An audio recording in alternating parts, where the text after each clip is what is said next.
Kakanda, kenapa sih gue punya e-wallet tetapi justru bikin tambah boros? Benarkah demikian? Saksikan ya, ini yang kita bahas.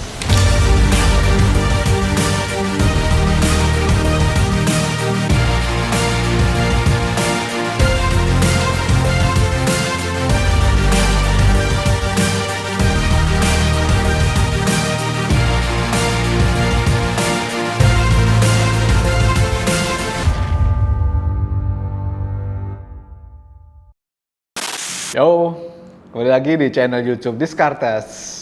Beberapa orang yang sudah terkonek dengan e-wallet ngerasa bahwa kecanggihan teknologi malah bikin mereka gampang ngeluarin duit, gampang spending gitu. Apa iya teknologi itu bikin susah nabung? Masa logikanya gini, orang susah payah menciptakan teknologi untuk membantu kehidupan kita biar lebih enak, biar lebih nyaman. Masa iya justru berbalik arah ke kita jadi ngeluarin duit sembarangan? Kadang lucu sih ketika teknologi disalahkan, padahal kan niatnya ya untuk membantu, padahal kan yang gunain ya kita-kita juga gitu lah. Itulah kenapa kemarin gue bikin polling di Instagram. Pada berasa pengeluarannya makin boros atau tidak setelah memiliki e-wallet? Ternyata 55% bilang biasa saja, 45% makin boros. Macam-macam alasannya. Ada yang bocor mulu, kayak bocor mulu belanja di GoFull, gampang banget buat jalan-jalan. Terus ada yang bilang bahwa karena nggak berasa ngeluarin duit. Terus ada yang bilang juga karena banyak promo, lebih mudah bertransaksi. Ya macam-macam lah alasannya. Tetapi ada juga yang bagus. Malah makin hemat Kakanda, e-wallet buat belanja bulanan dan jajan terus bisa dimasukkan dengan budget yang sudah diperkirakan, and that's good. Ada juga yang ngaku punya pay later, tapi kata dia kadang membantu, terutama pas belum menerima duit gajian. Tapi di lain pihak kadang-kadang bisa kalap kalau dia kelupaan. Artinya ternyata teknologi ini memiliki dua sisi ya. Kemudahan dengan e-wallet bisa membantu dan bisa berbalik arah ke kita. Kita akan masuk ke substansinya. Banyak orang merasa bahwa kebiasaan boros, apalagi ketika menggunakan e-wallet, itu terjadi karena faktor eksternal. Program promo, cashback, diskon. Tapi poinnya adalah, ketika sekarang ini e-wallet sedang naik daun, memang perusahaan yang menciptakan e-wallet itu butuh akuisisi user yang banyak sekali. Mereka butuh user dalam jumlah yang tidak main-main. Kenapa? Karena kalau usernya sedikit, ya mereka tidak bisa survive nih perusahaan nih. Di lain pihak, ketika kita memiliki e-wallet, ternyata rasa kepemilikan atas uang yang kita miliki itu semakin tipis. 20.000 uang cash, kita ngeliat fisiknya ya. Kemudian, kita kalau belanja ini kan ngerasa nih, ya gue sentuhan sama duit ini. Lain ceritanya kita pegang dengan e-wallet. Kita nggak ketemuan nih sama si uang cash ini. Sama kayak lu punya pasangan ada di luar pulau, bahkan luar negeri, ketemunya hanya video call. Lebih besar mana kemungkinan Anda untuk mencurangi, bertindak yang tidak betul dibandingkan kalau ketemu langsung? Pasti semakin jauh, rasa itu kemungkinan besar akan semakin berkurang. Ya memang ada yang setia, ya betul. Tetapi kan chances untuk bandel itu kan lebih tinggi ketika jauhan kan gitu kan. Karena ada rasa yang berkurang. Makanya mereka harus intens komunikasinya. Nah ketika kita ngomongin e-wallet, berarti kita harus intens. Ada feel-nya dengan uang yang ada di dalam wallet tersebut.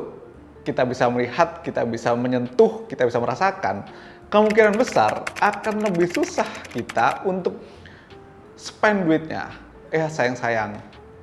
Tetapi, kalau misalnya dalam wallet ini, mau belanja, tinggal scan QR, terus tinggal klik kode dan lain sebagainya, maka chances untuk belanja akan lebih tinggi. Karena apa? Karena berasa ya nggak kekurangan duit juga gitu.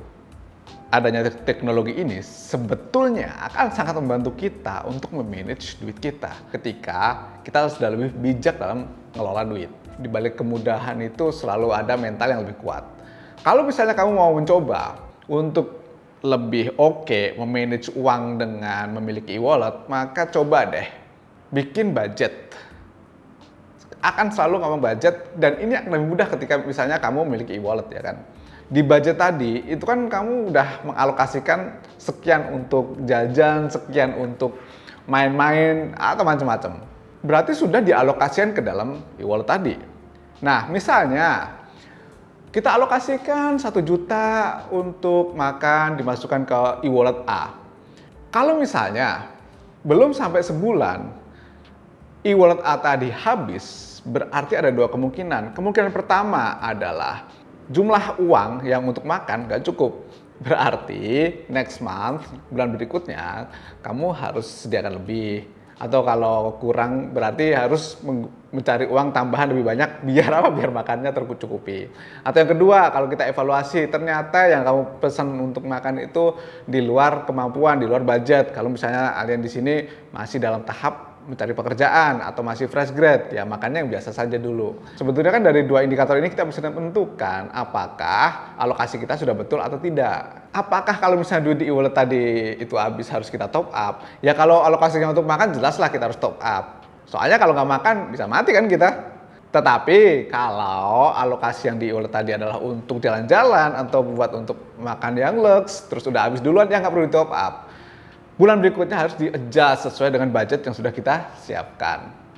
Artinya, ketika kita sudah memiliki budget, sudah dialokasikan dalam e-wallet, sudah dilakukan dan dievaluasi, maka e-wallet ini akan berfungsi untuk apa? Mempermudah kita dalam melakukan pencatatan, pengevaluasian, dan menentukan next step-nya.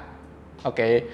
Kenapa? Karena dalam financial plan, next step itu akan ada 2. Apa kita harus meningkatkan income atau menghemat kalau misalnya spendingnya berlebih, kan gitu. Nah, kalau dari sisi e-wallet itu akan melihat dari mana? Dari sisi expense. Akan melihat apakah spendingnya terlalu berlebih atau tidak. Meskipun ya secara konsep, mau spending berlebih atau tidak, kita tetap harus meningkatkan income dengan cara apa? Dengan cara yang sudah kita bahas di video-video sebelumnya, even melalui investasi atau side hustle dan macam-macam. Oke, apa sih kesimpulan dari video ini? Sebenarnya sederhana saja kan. E-wallet itu diciptakan dengan baik, dengan filosofi yang bagus untuk membantu kita dalam mengelola duit sebetulnya. Jadi nggak usah mencatat manual, sudah tersedia lewat wallet tadi. Terus kemudian kalau misalnya kita punya budget, maka kita bisa menggunakan untuk melakukan kontrol lewat e-wallet tadi. Kemudian yang kedua adalah, kalau misalnya kalian sudah punya e-wallet, maka jangan menganggap bahwa angka-angka di wallet itu tadi itu hanya uang digital saja. Enggak, gitu loh. Tapi itu beneran duit yang kalian punya. Jadi juga harus disayang-sayang ketika dibelanjakan, dipikirkan. Ya kecuali kita sultan, nggak usah mikir lagi. Tapi kan mungkin nggak banyak sultan yang nonton video ini, ya kan? Mayoritas masyarakat di kita juga nggak sultan kan gitu. Jadi kita sesuaikan saja dengan budget kita. Kita harus terkonek lah ya sama duit yang ada di wallet tadi, ataupun bahkan di rekening tabungan. Itu nggak semuanya semacam angka. Dipikir ulang ketika mau klik untuk send, klik untuk beli, atau klik untuk apapun. Karena klik itu artinya mengurangi saldo di dompet digital kita semua. Ya, teknologi, kemudian knowledge itu kalau tidak dibarengi dengan sikap kontrol kita, kebijakan kita dalam mengelola duit, maka ya kita nggak akan siap, nggak akan maju gitu. Makanya dari itu, dengan majunya teknologi ini seharusnya ya kita lebih bijak.